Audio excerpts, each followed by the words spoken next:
किराना विधानसभा में आपकी सक्रियता ज़्यादा नज़र आ रही है और वहाँ पे चर्चाएं भी है कि मतलब कि मनीष चौहान जी इस बार यहाँ से चुनाव लड़ेंगे, तो क्या मेरी 3 चीज़ों के लिए प्राथमिकता है राजनीति में। मैं आया हूँ, तो मैंने 3 चीज़ का मन बना रखा है कि कुछ भी हो जाए, मुझे कितना भारी राजनीतिक नुकसान हो जाए, बट मैं 3 चीज़ों की सिफ़ारिश कभी नहीं करूँगा और भगवान से भी प्रार्थना करता हूँ कि कभी ऐसे हालात ना बने कि मुझे ये सिफ़ारिशें करनी पड़ें।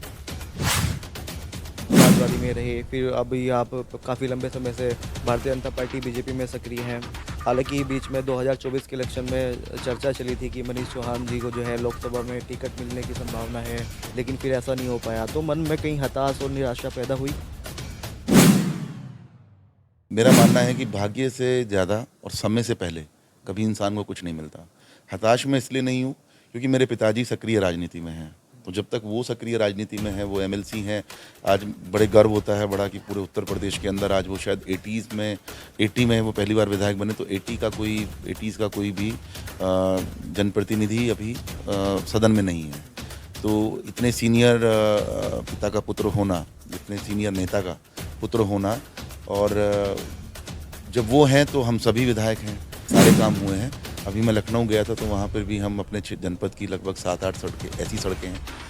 अभी माननीय एमएलसी साहब गए थे मीटिंग में, उन्होंने तो जनपद की दी हैं 25 से 26 सड़कें, लेकिन 5-6 सड़कें मैं अभी देकर आया हूँ जो कैराना क्षेत्र और कांदला क्षेत्र को कनेक्ट भी करती हैं। भाई मतलब कि वहाँ पे जो है मरगंगा सिंह जो बाबू हुकम सिंह जी की बेटी है, लगातार उनको ही टिकट वहाँ पर मिला है, तो मतलब कि आपको लगता है कि उनका टिकट कट के जाएगा या आप पर ही बीजेपी पार्टी मतलब कि भरोसा जताएगी ऐसा। नमस्कार, स्वागत है आपका ब्रेकिंग प्लस न्यूज में। आज मैं जनपद शामली के जसाला में हूं और जसाला में बातचीत करने के लिए हमारे साथ में पश्चिमी उत्तर प्रदेश में कदावर नेता रहे वीरेंद्र सिंह के जो है बेटे मनीष चौहान है, जो लगातार लोकसभा चुनाव में भी जो है आपने देखा होगा लगातार टिकट की दौड़ में थे और उससे पहले यहाँ पर जनपद शामली से जिला पंचायत अध्यक्ष रहे हैं। और इस बार 2027 का इलेक्शन भी करीब है, लगातार क्षेत्र में चर्चा है कि मनीष चौहान इस बार क्या करेंगे और कहां से चुनाव लड़ेंगे। तमाम चीज़ों पर बेबाकी से बातचीत करने के लिए मनीष चौहान जी हमारे साथ में हैं। हालांकि सुबह का वक्त है इस समय और नीचे काफ़ी भीड़ भी है, लोग इकट्ठे मतलब कि आए हुए हैं यहाँ पर, समय मिला है बड़ी मुश्किल से। मनीष जी स्वागत है सबसे पहले आपका, कैसे हैं? धन्यवाद, बहुत बढ़िया जी। अच्छा मनीष जी, क्या चल रहा है फिलहाल आजकल? कुछ नहीं, देखिए पार्टी के काम में बिज़ी हैं, पार्टी का प्रचार, पार्टी की जो नीतियां हैं वो लोगों तक सही पहुँचें, तो यही प्रयास रहता है कि जो आम जनमानस है तो उस तक हम लोग जो योजनाएं हैं उसका लाभ पहुंचा सकें, तो उसी लिए संपर्क अपना। अभी आपको देखा जाए तो मतलब कि किराना लोकसभा मतलब कि किराना विधानसभा में आपकी सक्रियता ज़्यादा नज़र आ रही है और वहाँ पे चर्चाएं भी है कि मतलब कि मनीष चौहान जी इस बार यहाँ से चुनाव लड़ेंगे, तो क्या है ये पूरा मामला थोड़ा सा? देखिए तो सक्रियता तो तब कभी कमी नहीं हुई है। मैं पूर्व में भी मैंने बहुत बार बोला है कि हम तो लगातार एक्टिव रहते ही हैं। हमारे पिताजी सुबह बैठ जाते हैं, वो भी मेरे ख्याल से 5 साढ़े 5 बजे उनके पास लोग आना शुरू हो जाते हैं और देर रात तक वो अपना पूरा समर्पण भाव से, और वही चीज़ें हमने सीखी हैं तो हम भी इसी उसमें लगे रहते हैं। वो आप सुबह सुबह आए हैं तो आपने देखा होगा लगभग कितने लोगों के अब तक फ़ोन वगैरह करके हम लोग भेज चुके हैं उनको। तो संपर्क तो हम सक्रिय तो लगातार हैं ही। और ये मेरे लिए मेरा सौभाग्य है कि अब लगभग कैराना से काफ़ी लोग भारी मात्रा में यहाँ पे भारी संख्या में लोग आते हैं। और क्योंकि जब से हमारे एक बड़े नेता रहे हैं बाबूजी हुकुम सिंह जी, जब से स्वर्गीय बाबू हुकुम सिंह जी हमारे बीच नहीं हैं, तो एक कैराना की जनता के लिए एक परेशानी का सबब रहा है कि वो अपनी पीड़ा लेकर कहाँ जाएं। तो मेरी किस्मत अच्छी है, सौभाग्य है मेरा कि वो लोग मुझ पर भरोसा करते हैं, हम लोगों पर भरोसा करके वो यहाँ आते हैं अपने काम के लिए। तो निरंतर हमारा प्रयास है कि हम वो जो वहाँ पर जो कमी बाबूजी की हुई है तो उस कमी को हम पूरा करें। और उनकी आज वो नहीं हैं तो हम लोग जो काम वो लोगों के किया करते थे जिस सेवा भाव से और जिस तरह से, तो उसी चीज़ को हम आगे लेके चलें और लोगों को ये महसूस ना हो कि आज उनका कोई है नहीं, तो हम लोग इसी तरह उनके बीच में खड़े हैं और उनके काम करने की कोशिश कर रहे हैं। मान लिया जाए कि मनीष चौहान किराना विधानसभा से इलेक्शन लड़ेंगे इस बार? देखिए ये कहना तो बहुत जल्दबाजी होगा, मेरी तैयारी है, पूरी तैयारी है। मैंने पहले भी कहा, अभी मैं लखनऊ भी गया, मेरी सब जगह वार्ता भी हुई, मैंने अपनी बात रखी भी कि भाई कैराना हम लोग जीत की सीट है हमारे लिए।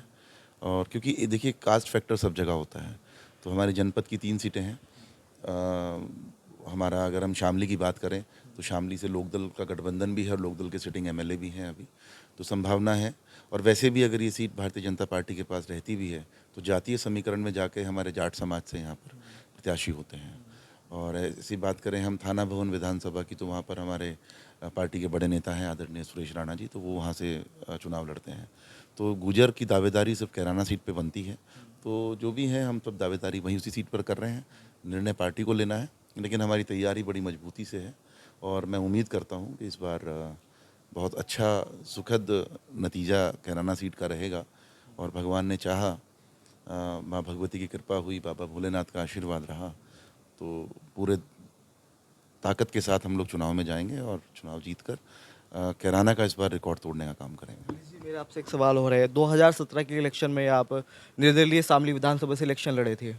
आपने काफ़ी दमखम दिखाया था और काफ़ी अच्छा आपको वोट बैंक मतलब कि मिला था, जनता ने काफ़ी प्यार भी दिया था। लेकिन इस बार ऐसी क्या वजह रही कि आपने मतलब कि शामली को छोड़ करके किराना चुना? देखो, जब आप किसी भी पार्टी की, किसी भी दल की राजनीति करते हैं तो आप दल से ऊपर नहीं हो सकते उस चीज़ को लेकर। कुछ पार्टी का एक अपना तरीका होता है राजनीति करने का, तो हमने भारतीय जनता पार्टी में हैं, तो जो पार्टी की नीतियां हैं उनको फॉलो तो करना पड़ेगा। तो अब ऐसा तो नहीं है ना कि पार्टी अब बराबर की दोनों सीटों पे ही गुजर कैंडिडेट उतारेगी। तो इसीलिए अब बड़े दल में आप हैं तो कहीं ना कहीं आपको इन चीज़ों के लिए वो करना पड़ता है। और हमारे लिए कोई, देखिए, जब मेहनत करने वाले के लिए कोई सीटों का अंतर नहीं होता। मेरे लिए शामली हमारी सीट है, मेरे लिए कैराना भी हमारी सीट है। आप अपनी कर्मभूमि तैयार कीजिए अपने कर्मों से। आपके कर्म अच्छे होंगे, आप मेहनत करेंगे, संघर्ष करेंगे और आपको इतने बड़े दल का आप हिस्सा हैं। तो आज आदरणीय योगी जी जो हमारे मुख्यमंत्री हैं, आज उनकी एक से एक प्रभावशाली नीतियां हैं भारतीय जनता पार्टी की सरकार के द्वारा चलाए हुए ऐसे ऐसे जो नियम कानून वो जिस हिसाब से सरकार चला रहे हैं। और अगर हम केंद्र सरकार की बात करें तो बहुत सी योजनाएं वहाँ से आ रही हैं। तो इतनी चीज़ें मिल रही हैं आपको, तो हमें ज़रूरत है लोगों के अंदर तक, लोगों के मैन टू मैन वर्किंग की ज़रूरत है। आप जाओ, लोगों से मिलो, लोग आपके पास आते हैं तो उनको सम्मान दो, उनका काम करो। देखिए, सब काम नहीं कोई कर सकता, भगवान नहीं है कोई, लेकिन आप, कोई व्यक्ति आपके पास आता है तो आप उसको सम्मान दें, आप उसके काम करने का प्रयास करें, ठोक के उसका काम करें, ठोक के अपना फ़र्ज़ आप निभाएं। तो आपकी, तो कहीं भी आप जाएंगे, आप कैराना की बात कर रहे हैं, मैं कहता हूँ कि ऐसी 10 सीट है जहाँ पर हम लोग लोगों के काम करते हैं, तो हमारी तैयारी 10 की 10 सीटों से हम कहीं भी लड़ सकते हैं। तो एक बात हो रही है मतलब कि वहाँ पे जो है मृगंगा सिंह जो बाबू हुकम सिंह जी की बेटी है, लगातार उनको ही टिकट वहाँ पर मिला है। तो मतलब कि आपको लगता है कि उनका टिकट कट के जाएगा या आप पर ही बीजेपी पार्टी मतलब कि भरोसा जताएगी ऐसा? देखो, ऐसा कुछ नहीं है। मृग्यांका जी बुआ जी हैं हमारी, आदरणीय हैं, बड़ी हैं, और मेरी तो वो प्रिंसिपल भी रही हैं, मैंने पहले जैसे बताया, तो उनके स्कूल में मैं पढ़ा हूँ। तो मेरी तो वो टीचर और बुआ दोनों हो गई। तो ऐसा नहीं है, ये सब बैठ के हम लोग बैठ के तय कर लेंगे, पार्टी तय करेगी, सबको आपस में तालमेल बैठा के, जिसको भी पार्टी चुनाव में भेजेगी वो आपसी तालमेल बैठवा के उसके बाद ही सभी का सम्मान होगा। ऐसा नहीं कि किसी को अपमानित करेंगे या किसी को, सबका सम्मान रहेगा, सभी साथ मिलकर ही चुनाव लड़ेंगे। काफ़ी लंबे समय हो गया मतलब कि आपने पहले आप समाजवादी में रहे, फिर अभी आप काफ़ी लंबे समय से भारतीय जनता पार्टी बीजेपी में सक्रिय हैं। हालांकि बीच में 2024 के इलेक्शन में चर्चा चली थी कि मनीष चौहान जी को जो है लोकसभा में टिकट मिलने की संभावना है, लेकिन फिर ऐसा नहीं हो पाया। तो मन में कहीं हताश और निराशा पैदा हुई? नहीं, नहीं, ऐसा कुछ नहीं है।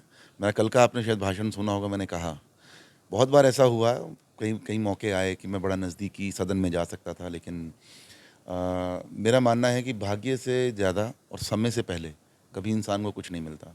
हताश मैं इसलिए नहीं हूँ क्योंकि मेरे पिताजी सक्रिय राजनीति में हैं, तो जब तक वो सक्रिय राजनीति में हैं, वो एमएलसी हैं, आज बड़े गर्व होता है बड़ा कि पूरे उत्तर प्रदेश के अंदर आज वो शायद 80 में वो पहली बार विधायक बने, तो 80s का कोई भी जनप्रतिनिधि अभी सदन में नहीं है। तो इतने सीनियर पिता का पुत्र होना, इतने सीनियर नेता का पुत्र होना, और जब वो हैं तो हम सभी विधायक हैं। तो अभी सीखने के लिए बहुत कुछ है। आज उनके मार्गदर्शन में, उनके संरक्षण में मुझे इतना कुछ सीखने को मिल रहा है राजनीति में, तो उसे देख के मैं आगे बढ़ रहा हूँ। तो कभी हताशा तो नहीं, हाँ, थोड़ा बहुत मन टूटता है, लेकिन 2-4 दिन बाद फिर अपने आप को मजबूत करके फिर लोगों के लिए खड़े हो जाते हैं। तो हर बार उम्मीद यही रहती है कि जो लोग हमारे हैं, जो हमारे लिए दिन रात खड़े हैं, तो उनकी सेवा करनी है, उनको अकेला नहीं छोड़ना है, उनकी लड़ाई लड़नी है। यही हौसला और यही उम्मीद मुझे आगे बढ़ाने की हिम्मत देती रही है। तो इसी हौसले के साथ मैं आगे बढ़ रहा हूँ। तो हताशा वाली कोई बात नहीं है। पूरा आपने कभी देखा होगा, कभी कमज़ोर मन से मैं कभी काम नहीं करता हूँ। मजबूती के साथ लड़ाई लड़ते हैं, अधिकारियों से लड़ना पड़े, चाहे लोगों से, गलत लोगों से लड़ना पड़े, लेकिन अपने लोगों के मान सम्मान की रक्षा करने का, हमें कैसे उनका सम्मान बचाया जा सकता है, कैसे उनको सम्मान दिया जा सकता है, किस तरह से उनके जो काम है वो कराए जा सकते हैं, इसके लिए पूरी ट्रेनिंग मैं कहता हूँ कि मेरी हो चुकी है। तो अब तो निरंतर उसी चीज़ पे आगे बढ़ रहे हैं। परिपक्व हो चुकी है पूरी। हाँ, मैं समझता हूँ, नहीं परिपक्व तो देखिए, राजनीति और ये ज़िंदगी ऐसी, ये दुनिया ऐसी चीज़ है, रोज़ आपको कुछ ना कुछ सीखने को मिलता है, किसी ना किसी से सीखने को मिलता है। सीखते रहेंगे अभी आगे भी, लेकिन धीरे धीरे जैसे मैंने इस चीज़ को आगे बढ़ाया है, तो सीखा है, अपने बड़ों से सीखा है, तो उस चीज़ को आगे बढ़ा रहा हूँ और उसी पे आगे बढ़ रहा हूँ। तो मुझे लगता है कि अभी जितना मैं कर रहा हूँ वो मेरे लिए इनफ है और उसी को लेके आगे बढ़ रहा हूँ। अच्छा, पार्टी में मतलब कि जो समर्थक हैं और मतलब कि जो पार्टी के लोग हैं, कार्यकर्ता है, उनसे आपकी नज़दीकियाँ संगठन के लोगों से कैसी है? नहीं, बढ़िया है सब। देखिए, हमारी जो पार्टी है, इसमें लड़ाई है टिकट के पहले तक। कोई दल ऐसा नहीं है जिसमें आपसी मतभेद ना होता हो, कहीं ना कहीं रहता है। लेकिन मेरी सबके साथ मैं समझता हूँ कि चाहे संगठन के लोग हों, चाहे हमारे तमाम जनप्रतिनिधि हों, एक आधे को छोड़ के, वो भी उन्हीं की तरफ से, किसी ने अपने मन में बैर ही बांध लिया है, किसी ने कसम ही खा ली है इस बात की कि कुछ भी हो जाए, हमें तो मनीष की बुराई ही करनी है, हमें मनीष से दिक्कत है, इसने हमारा वो कर रखा है। दिक्कत क्या है? देखिए, परेशानी एक दो लोगों को, एक दो जो नेता हैं उनको परेशानी ये है, उनका कहना ये है कि इसने ट्रेंड बदल दिया राजनीति का। मेरा कहना ये है कि आपको राजनीति करनी है तो आप अपना 100% राजनीति में दें। आपको लोग अपनी वोट से आपको जिता रहे हैं, तो आप उनकी वोट का अधिकार उनको वापस लौटाओ। उन्होंने आपको वोट दिया, आपके काम कर, वो आपके साथ मजबूती से खड़े हैं, वोट देके उन्होंने आपको माननीय बनाया, तो उस माननीय को अगर आपको आगे कैरी करना है, तो उसके लिए आपको अपने लोग थाम के रखने पड़ेंगे। उन्होंने वोट दिए तो उसके बदले में उनको सम्मान आपको देना पड़ेगा, आपको उनके काम करने पड़ेंगे। तो अब ऐसे लोगों को कुछ को दिक्कत होती है, तो उन एक दो को छोड़कर बाकी तो मैं समझता हूँ मेरी सभी के साथ बहुत अच्छे संबंध हैं। और वैसे तो नेता नेता के भी दोस्त हुआ नहीं करते, लेकिन फिर भी हमारी सबके साथ जो बड़ा है मेरा, उसको मैं सम्मान देता हूँ। जो मेरे हम उम्र हैं उनसे हम गले लगते हैं, और जो छोटे हैं तो उनको छोटे भाई की तरह प्यार करते हैं। पूर्व सांसद रहे यहाँ से प्रदीप चौधरी जी, उनके साथ में आपका कैसा संबंध है? अच्छे हैं, ठीक हैं, मेरे बड़े हैं। उनके मन में क्या है मुझे नहीं पता, लेकिन मेरे बड़े हैं। जहाँ भी कहीं बात आएगी तो उनका जो सम्मान है मैं सम्मान करूँगा, पहले भी किया है। कभी कोई मैंने, अब वो गलत अगर कुछ मन में रखते हैं तो मुझे नहीं लगता कुछ उनकी तरफ से कुछ हो, तो मेरी तरफ से कुछ नहीं है। मेरी तरफ से मेरे बड़े हैं, हमारे समाज के बड़े नेता हैं और वो रहेंगे। बड़ा परिवार है, राजनीतिक परिवार है, तो संबंध मैं तो खराब करूँगा नहीं अपनी तरफ से। तो और उम्र में तो बहुत बड़े हैं मुझसे, तो मेरे मन में कुछ नहीं है, बाकी उनका मुझे पता नहीं।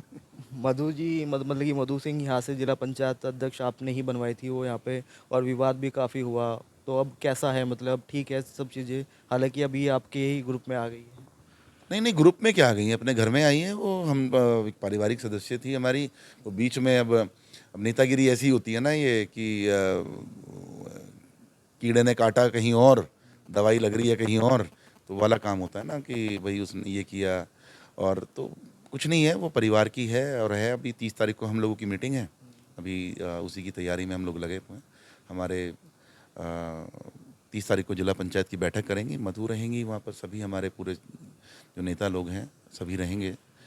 तो ठीक है, सब अच्छा चल रहा है। अच्छा, और समाज के लोगों को क्या संदेश देना चाहेंगे आप, शामली की और इधर की जनता, किराना विधानसभा के लोगों को? देखो, मैं तो शामली क्या, जहाँ तक भी हमारे जो अपने लोग हैं, मैं एक ही बात कहूँगा कि थोड़ा सा धैर्य रखें,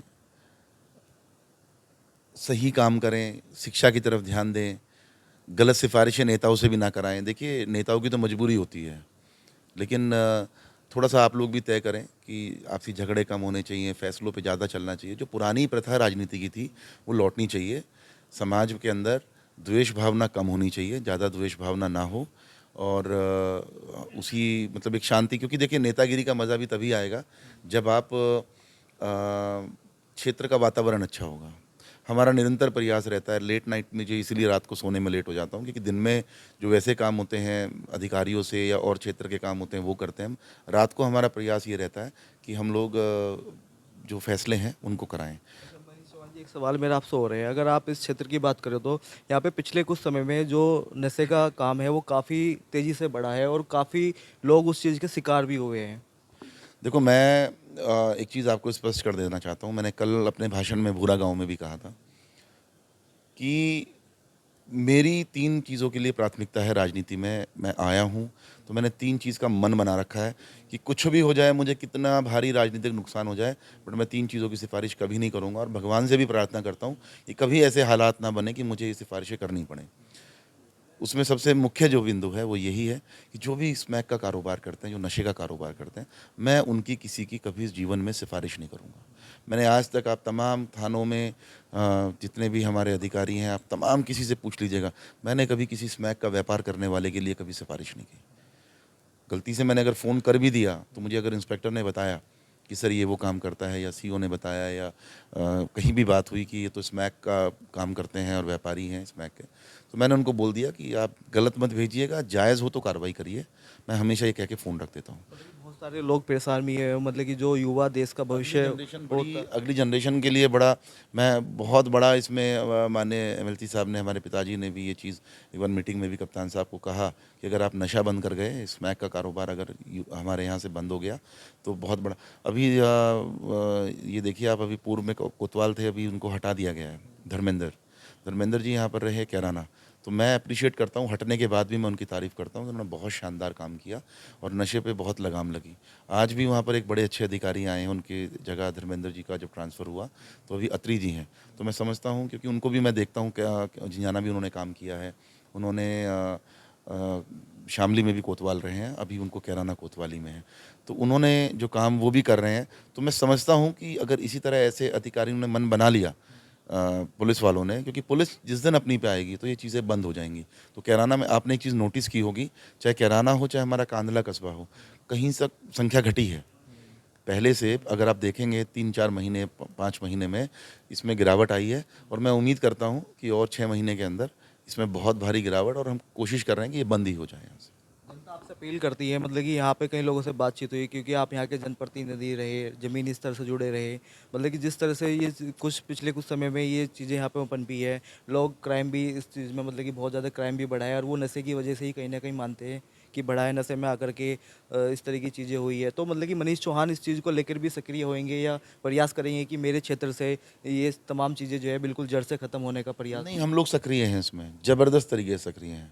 मुझे कहना नहीं चाहिए, मुझे कोई अधिकार नहीं है यहाँ से किसी को भेजने का, लेकिन बहुत कई बार ऐसा हुआ है कि कोई अगर नशेड़ी मेरे यहाँ आया है और कोई गलत हालत में है, उसने कर रखा है ये काम, इस तरह के लड़के कई बार आ जाते हैं, कई लोग आ जाते हैं, तो मैं तो उनको बाहर निकलवा देता हूँ कि आप जाइए यहाँ से।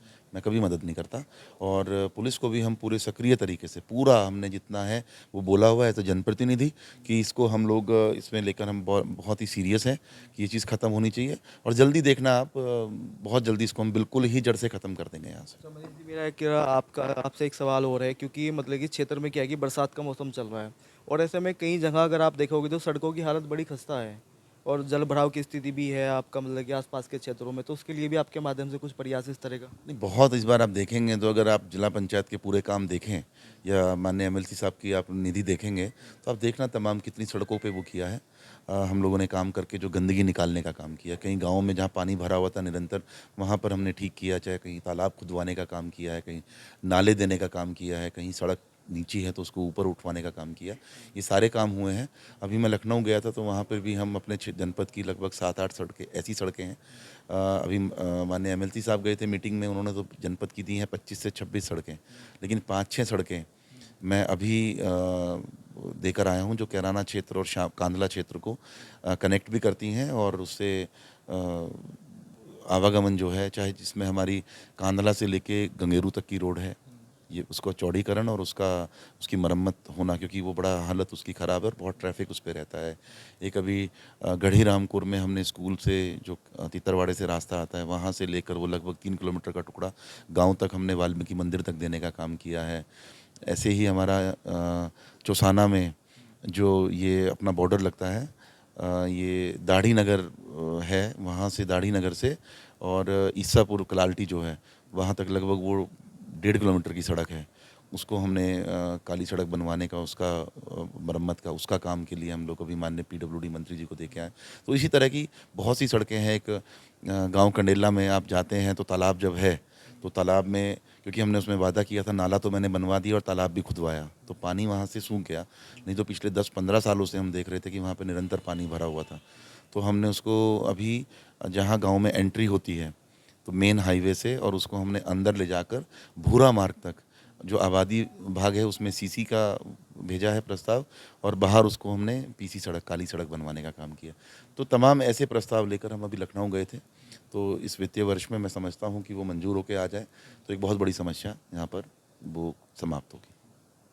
आप देख सकते हैं मनीष चौहान जी हमारे साथ में थे, युवा नेता हैं और जो है यहाँ पर फिलहाल जो है अभी इलेक्शन को लेकर भी जो तमाम तरह की यहाँ पर जो चर्चाएं चल रही थी उन पे भी उन्होंने बड़ी बेबाकी से बातचीत की और उन्होंने बताया कि जैसे पार्टी का फैसला होगा उस हिसाब से निर्णय लिया जाएगा, जो भी निर्णय होगा। हालांकि अब देखने वाली बात होगी, ये तो पार्टी तय करेगी और ऐसे में समय भी काफ़ी लंबा बचा हुआ है।